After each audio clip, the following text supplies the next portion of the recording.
di madame la ministre Aminata Diatta li ci ëpp solo mooy dajaloo pour këram waa Kër Massar njëkk waaye def évaluation bu gàtt tamit ci li nga xam ne ci la ñuy jógee dañuy jógee le 31 juillet muy élection législative doon bis bi nga xam ne taarix la ci biir Sénégal muy bis bi nga xam ne ci la ñuy tànn doomu aadama yi nga xam ne ñoo war a représenté Sénégalais yi fële ci assemblée nationale yor seen baat ñu waroon cee tànn lu toll ci téeméeri nit ak juróom-benn fukk ak juróom yàlla dogal ci département Kër Massar bi nga xam ne fi la ñu dëkkee ànd ak madame la ministre Aminata Diatta yàlla dogaloon moom mu nekkoon suñu tête de liste ci département Kër Massar président Macky Sall jox ko confiance boole ko ak ay nawleem boole ko ak waa Benno Bokk Yaakaar mu def fi liggéey bu am solo liggéey boobu nag bi mu jàllee yàlla dogal doomu aadama day uti ñaan yàlla ndam yàlla mi dara teewut def li gën mooy jox suñu ñeneen nawle li nga xam ne mooy ndam li Aminata Diatta nag de mérité wul parce que tout simplement moom la ñu gis ci candidat bi nga xamante ne si wala candidat bi nga xam ne da doon yeewu 8 heures wala mu yeewu 7 heures du matin ñëw dugg ci terrain bi 9 heures du matin dem ba 0 heure mu ñëw ci 16am di jël audience ba 5 heures du matin Aminata Diatta moo doonoon candidat bi nga xam ni ci biir département Kër Massar moo doon def liggéey bi saa su ne ak waxtu wu ne te amul benn yoon boo xam ne daje nañu ak suñu nawle ji nga xam ne ñooy waa Yewwi ci caravane lu dul ajjuma bi nga xam ne moom la ñuy tëj campagne yi rek la ñu dajeek ñoom ñuy def caravane kon ki nga xam ne deful campagne warul la mën a gañe wala su la gañee am na lu tax Aminata Diatta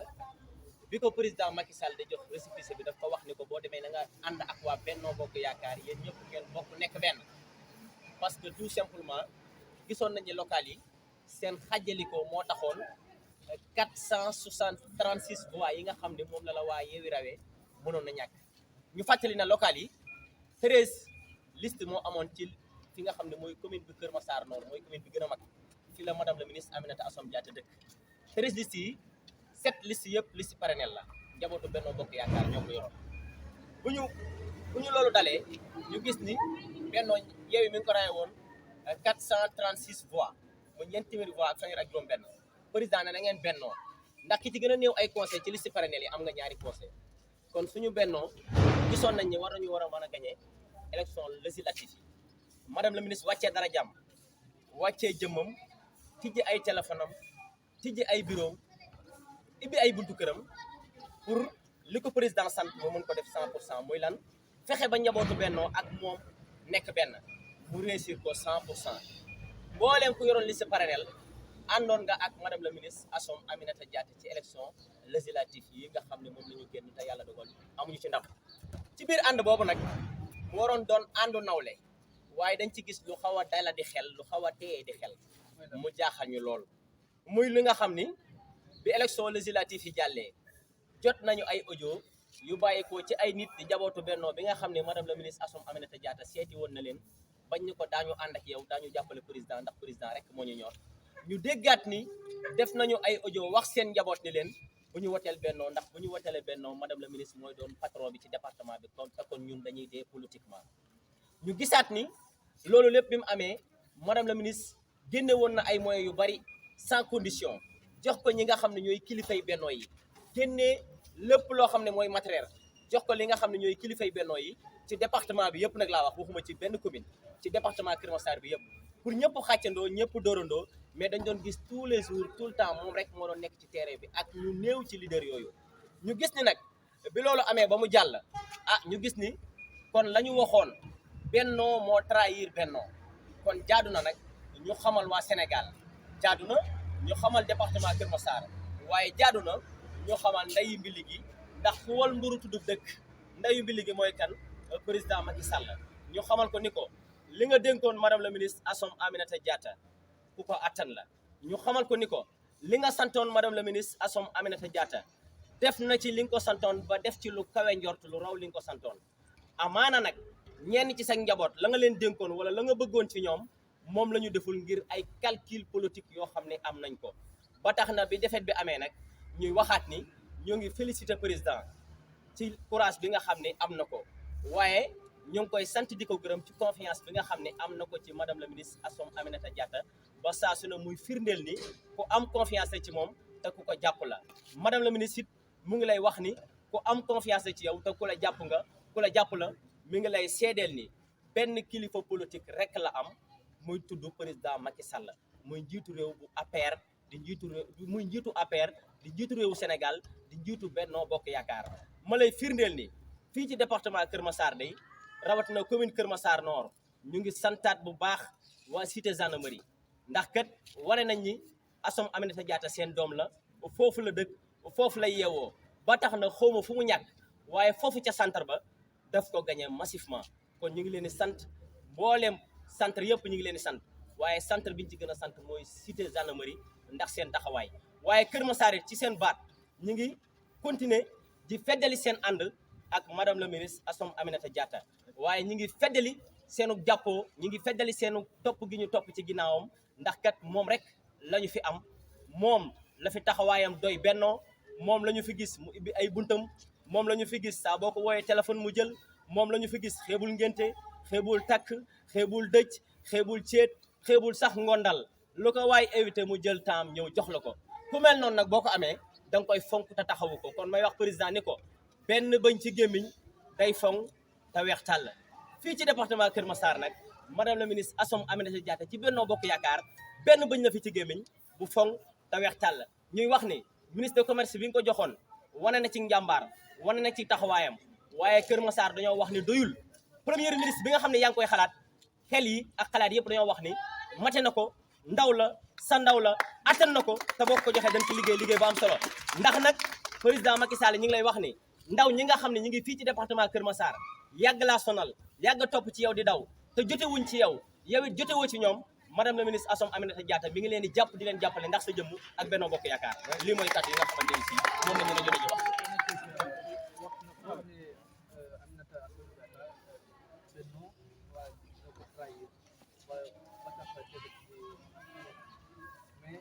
à chaque élection ñu ci génn rek day am tamit li nga xamante ne mooy ay sanctions yu dëgg tey ñu jot ñaawaleen jot na tey madame le ministre Assome Diatta wala ñu gis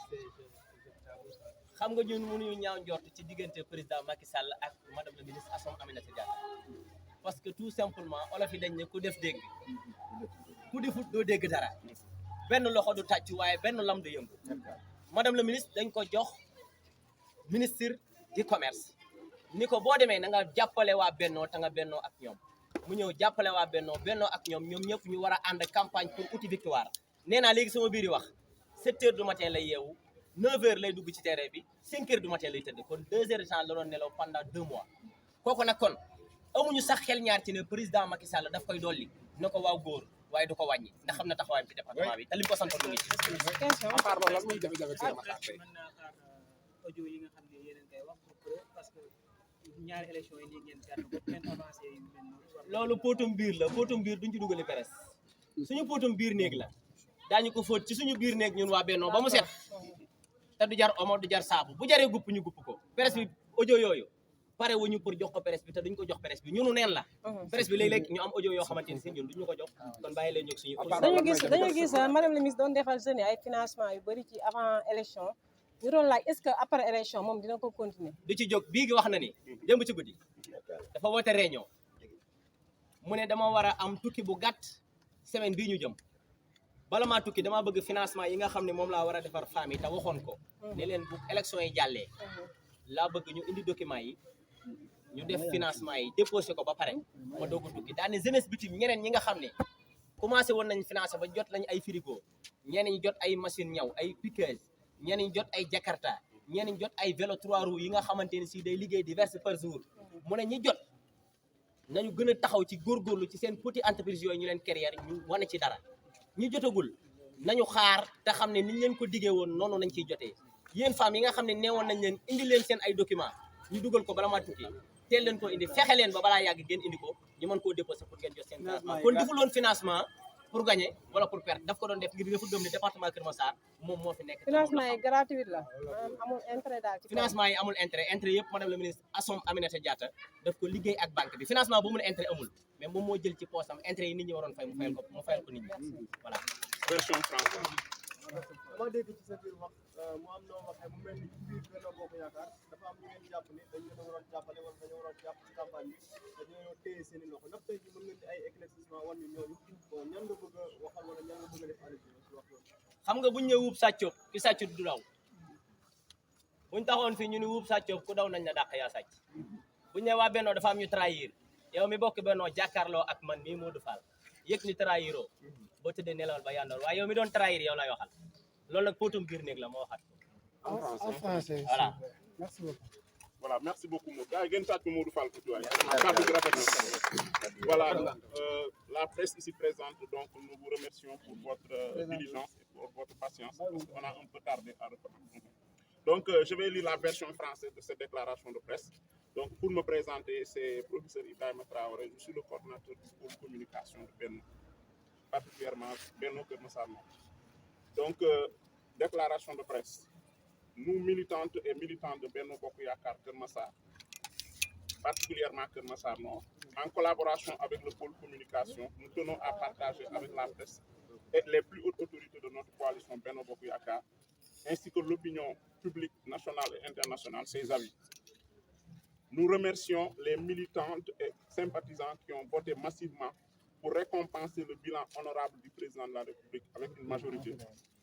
ainsi que le bilan de l'honorable ministre Madame Aminata Assome Diatta, qui a fait le travail inclusif avec tous les leaders de Benno Bokk Yaakaar du département de Kër Massar. Elle a aussi prêté une oreille attentive aux populations de Kër Massar à travers l'assistance aux étudiants, le pompage des eaux dans les zones inondées,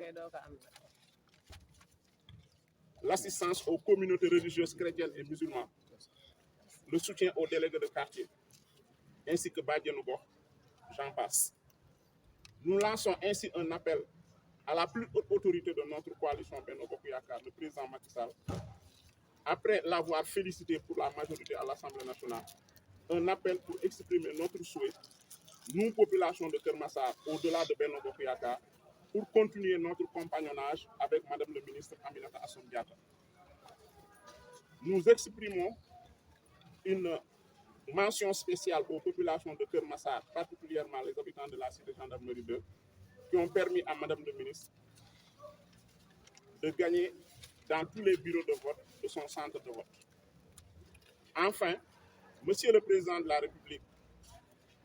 l'opinion publique nationale et internationale, Kër Massar vous est reconnaissant, le président Macky Sall,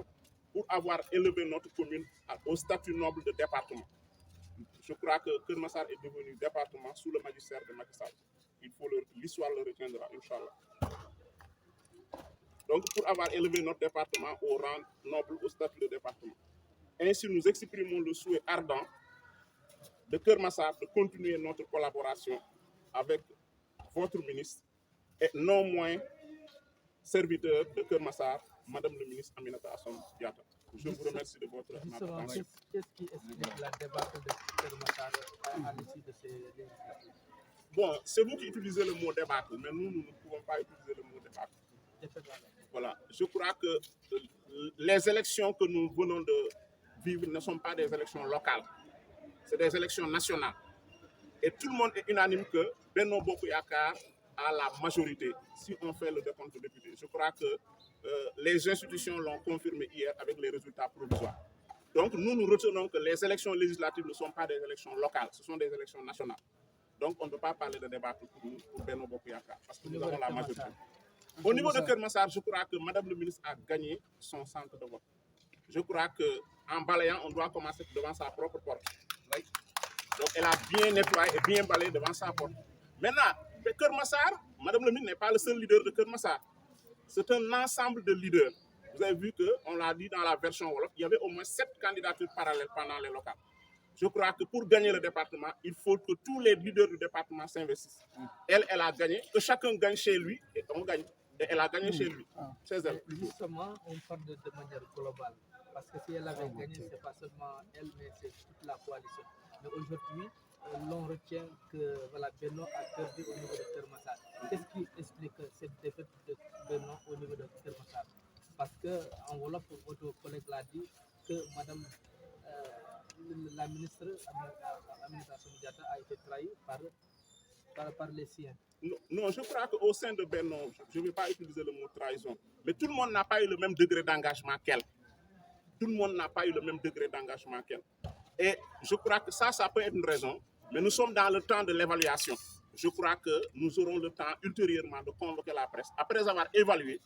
et étudié toutes les causes qui ont fait qu'on n'a pas eu la performance attendue. Nous allons partager ça avec la presse. Voilà, oui ma dama lay kii rek mu briefing mu gaaw moom dafa wax version wolof mu wax li may wax ne dégg nga lépp lu mu wax yow da nga attends mooy yow da nga war a ñëwaat si moom li muy wax rek comme ça ñun dafa ñuy yombale suñu liggéey mais sinon yow soo defee nii moom mu def Non, j'ai confirmé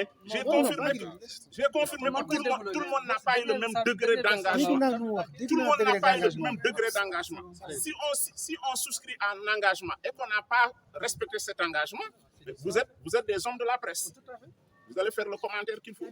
Voilà. Elle a souscrit à un engagement. Les autres leaders de Benno ont souscrit à un engagement. Ils n'ont pas respecté leur engagement, mais dans la presse, vous allez commenter que ces gens-là n'ont pas eu le même degré d'engagement que Mme Aminata Assome Diatta. Merci. Vous avez parlé de poste de l'autre là, parlé en Wolof, qu'aujourd'hui le souhait, c'est de ne pas sanctionner Mme la ministre, mais quand même c'est de la propulser au poste de Premier ministre. Je crois que Mme le ministre Aminata Assome Diatta, ce n'est pas elle qui va revendiquer le poste de ministre. Nous, aujourd'hui, population de Kermassar, c'est nous qui avions beaucoup plus besoin du poste de ministre qu'elle. Oui. Elle est une haute fonctionnaire de l'État. Elle n'est pas dans le besoin, elle n'est même pas au courant. C'est nous, population de Kermassar, que nous tenons à elle. Mais aujourd'hui, je crois qu'elle peut être fonctionnaire, elle peut être à toutes les stations du monde. C'est Kermassar qui a besoin d'Aminata Assome Diatta parce qu'elle a prouvé aux étudiants, aux communautés religieuses, aux jeunes, aux zones inondées qu'elle est là pour Kermassar. Elle ne s'accroche pas à un poste de ministre. Nous, Kermassar, c'est nous qui avons besoin d'elle, mais ce n'est pas elle qui est demandeuse. Justement, c'est pour répondre, faire affaire à la question, donc, au propos de votre collègue Moussa qui souhaite, c'est un souhait. Oui. Vous n'êtes pas demandeur, mais c'est un souhait. Non, elle n'est pas demandeuse, mais c'est nous, population, qui avons jugé vraiment la valeur et l'importance qu'elle a pour Kermassar. C'est pourquoi elle n'est même pas au courant, mais nous, Kermassar, nous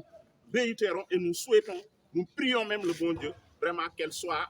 à son station, qu'elle soit même première ministre du Sénégal, parce qu'elle dépasse, sa volonté pour le Sénégal dépasse Kermassar. Alors, comme vous l'avez aussi mentionné, Madame la ministre a gagné le centre de vote de Cité Gendarmerie. Alors qu'on a noté aussi que l'honorable député Moussa Meng a perdu son centre de vote.